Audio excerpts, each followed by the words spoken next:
નમસ્કાર મિત્રો, આજના વિડીયોમાં આપણે ભગવાનની માનસિક પૂજા કેવી રીતે કરવી એ જાણીશું। માનસિક પૂજા એ મનમાં થતી પૂજા છે અને તેમાં એક પણ પૈસો ખર્ચ થતો નથી અને તેનું ફળ પ્રત્યક્ષ પૂજા જેટલું જ મળે છે। તો દરેક વ્યક્તિએ દરરોજ ભગવાનની માનસિક પૂજા જરૂર કરવી જોઈએ। માનસિક પૂજા કરવા માટે શાંત જગ્યાએ બેસો, આંખ બંધ કરીને ભગવાનનું ધ્યાન કરો।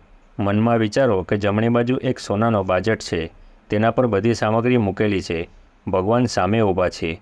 ડાબી બાજુ એક બાજટ છે, તે ખાલી છે, પ્યાલો લોટો ગંગાજળથી ભરેલા છે, પાત્રો બધા સોનાના છે। પ્રથમ એક સોનાનો વાડકો લઈને ભગવાનના ચરણ પખાડો, ડાબે હાથે જળ પધરાવો, જમણા હાથે ધુઓ અને આ મંત્ર બોલો, ઓમ પાદયોઃ પાદ્યમ સમર્પયામિ નારાયણાય નમઃ।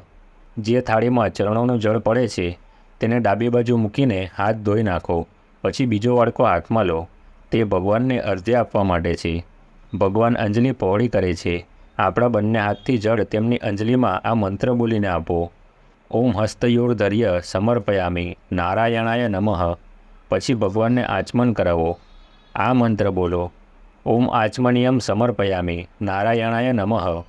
પછી ભગવાનના હાથ ધોડાવી દો। ત્યાર પછી એક વાડકીમાં ચંદન, કેસર, કપૂર વગેરે સુગંધિત દ્રવ્યો લઈને જમણા હાથથી આ મંત્ર બોલીને ભગવાનને તિલક કરો, ઓમ ગંધમ સમર્પયામિ નારાયણાય નમઃ। તિલક કરીને હાથ ધોઈને મોતીઓનો વાડકો લઈને ભગવાનને મુક્તાફળ એટલે કે મોતીઓનો હાર અર્પણ કરો, ઓમ મુક્તાફલમ સમર્પયામિ નારાયણાય નમઃ। પછી હાથ ધોઈને પુષ્પ લઈને ભગવાનના મસ્તક ઉપર તથા ચરણોમાં અર્પણ કરીને આ મંત્ર બોલો, ઓમ પુષ્પમ સમર્પયામિ નારાયણાય નમઃ। ત્યાર પછી એક મોટી માળા બંને હાથે ભગવાનને પહેરાવો, આ મંત્ર બોલો, ઓમ માલામ સમર્પયામિ નારાયણાય નમઃ। માળા પછી ભગવાનને ધૂપ આપવો, આ મંત્ર બોલો, ઓમ ધૂપ માત્રાપયામિ નારાયણાય નમઃ। ત્યાર પછી એક ઘીનો દીવો તેમની આગળ દેખાડો, આ મંત્ર બોલો, ઓમ દીપમ દર્શયામિ નારાયણાય નમઃ। ત્યાર પછી હાથ ધોઈને એક બાજટ ભગવાન માટે તૈયાર કરો, તેના પર ભગવાન બેસી ગયા। બીજો બાજટ ભગવાનની સામે મૂક્યો છે, તેના પર એક થાળ છે, તેમાં અનેક પ્રકારની વાનગીઓ છે, આ મંત્ર બોલીને ભગવાનને નૈવેદ્ય અર્પણ કરો, ઓમ નૈવેદ્યમ નિવેદયામિ નારાયણાય નમઃ।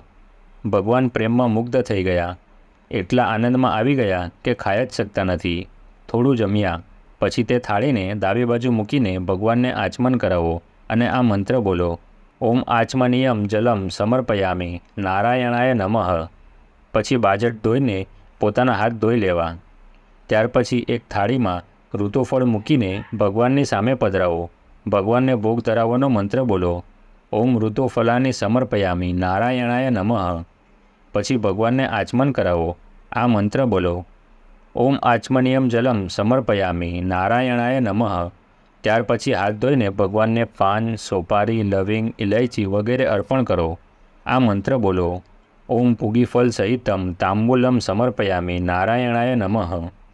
પછી હાથ ધોઈને ભગવાનના હાથ ધોવડાવીને તેમને ફરી આચમન કરાવો, પછી દક્ષિણામાં પોતાને જ અર્પણ કરો। કુબેર વગેરે દ્રવ્ય લાવીને મૂક્યું છે તે ભગવાનને અર્પણ કરી દો, મંત્ર બોલો, ઓમ દ્રવ્ય દક્ષિણામ સમર્પયામિ નારાયણાય નમઃ। પછી માંગલિક દ્રવ્ય મૂકેલી આરતી સજાવેલી છે, એક કટોરીમાં કપૂર છે, તેને પ્રગટાવી બંને હાથોથી જાણે ભગવાનની આરતી ઉતારું છું।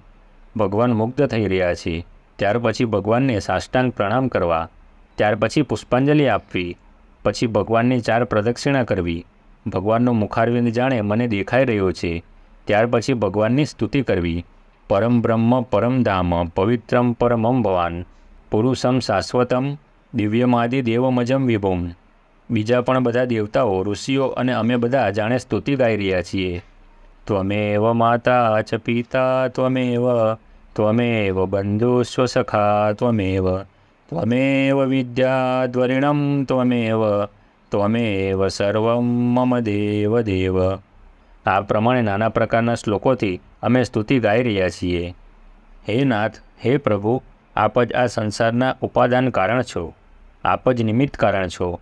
અનેક રૂપે સ્થિત જોઈને આપ ક્રીડા કરી રહ્યા છો, જેમ કૃષ્ણાવતારમાં આપે અનેક લીલાઓ કરી હતી। આપ જ સર્વરૂપ છો, આપ સર્વજ્ઞ છો, આપ સર્વધાર છો, આપ અસંભવને સંભવ કરી શકો છો, આપ ઈચ્છો તો સર્વને દર્શન આપી શકો છો. જેનો પ્રેમ નથી તેને પણ વિશ્વાસ હોય તો આપ દર્શન આપી શકો છો. જે જેવો નિશ્ચય કરી લે કે આજે ભગવાન આવશે તો આપ તેને દર્શન આપી શકો છો, ભલેને તે ગમે તેવો પાપી હોય. ભગવાન તો માત્ર ભાવનાના ભૂખ્યા છે.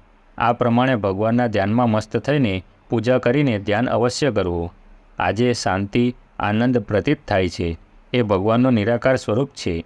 પ્રેમ હોવો જોઈએ. તે પ્રત્યક્ષ સાકાર રૂપે પ્રગટ થઈ શકે છે. ચરણોથી મસ્તક સુધી ભગવાનના સ્વરૂપને નિરખવું જોઈએ. એવું ધ્યાન કરો કે અહીંથી ઉઠવાનું મન ન થાય. ભલે ભોજન વગેરે કરીએ પણ ધ્યાન છૂટવું ન જોઈએ. ધ્યાન જ ભગવાન છે.